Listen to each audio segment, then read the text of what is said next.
અહીંયા તો તને ખબર ઓલા હોલ નંબર માં કોણ રહેવા આવ્યું છે? મને ખબર છે, મારા દોસ્તર ઓલી રમલી નહીં, એના પાડોશી છે, જેહર થી આવ્યા છે, એના જ ગામના છે, પણ માણા બહુ હારા સમતાર વાંધો નથી. હા એ વનિતા બેન અહીંયા આવો તો. તમને ખબર છે આ વખતે નવરાત્રી હું છે એમ? આ વખતે આપણે નવરાત્રી નવું ડીજે આવવાનું છે. આ તો છે ને ઉભી હતી ને તમે વાત સાંભળી, મેં કીધું તમને કહી દઉં. હા હું કહું, આ વખતેની મીટિંગ માં છે ને પ્રમુખ બદલાઈ જાય, જોજે. મને બધી જ ખબર હોય. હું એમ વિચારું છું કે મહિલાની પ્રમુખ હું બની જાવ તો, કારણ કે મને બધી ખબર જ હોય છે. એ બા અહીંયા બેહો, તમને ખારા સમાચાર આપું. આપણે અમદાવાદ ની બાજુમાં નહીં એક મોટું ઉમિયામાનું મંદિર થવાનું છે, તમને ખબર છે? તો હવે જે વાત કરીશ ને તો તમને ખબર જ નહીં હોય 100%. આપડે ઓલા ગૌતમભાઈ ની અમદાવાદ વાળા, ઓલા ગૌતમભાઈ અદાણી, એને છે ને અદાણી સિમેન્ટ ની ફેક્ટરી છે. એ લોકોએ એના સહયોગી એવા ટીએસપી પ્રોજેક્ટ આરે મળીને 72 કલાક સુધી મંદિરના પાયામાં સિમેન્ટ ભરી, બોલો એનો આજે છેલ્લો દિવસ હતો. 200 કરતા વધારે કારીગરો ત્યાં કામ કરતા હતા, બોલો. અરે આખો વર્લ્ડ રેકોર્ડ બનાવ્યો, વર્લ્ડ રેકોર્ડ. અને એમાં જો માં ઉમિયા હોય ત્યાં કોઈના કામ અટક્યા છે તો આ કામ અટકે?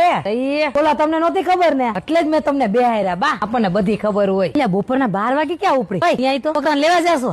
મને ખબર જ હોય તારે. અહીંયા તો ઓલી ટીંડલે તને એમ કીધું ને હાડી 5000 ની છે, હાવ ખોટાડી છે. હું ને રવિવારી માં હારે જ હતા, એને 503 હાડી લીધી છે, બાજુ માંથી જ લેતી હતી. હા પણ તો છે ને બધી એની ખબર હોય. ન થાવ ઘરે, હારું કાંઈ નહીં, આવજે.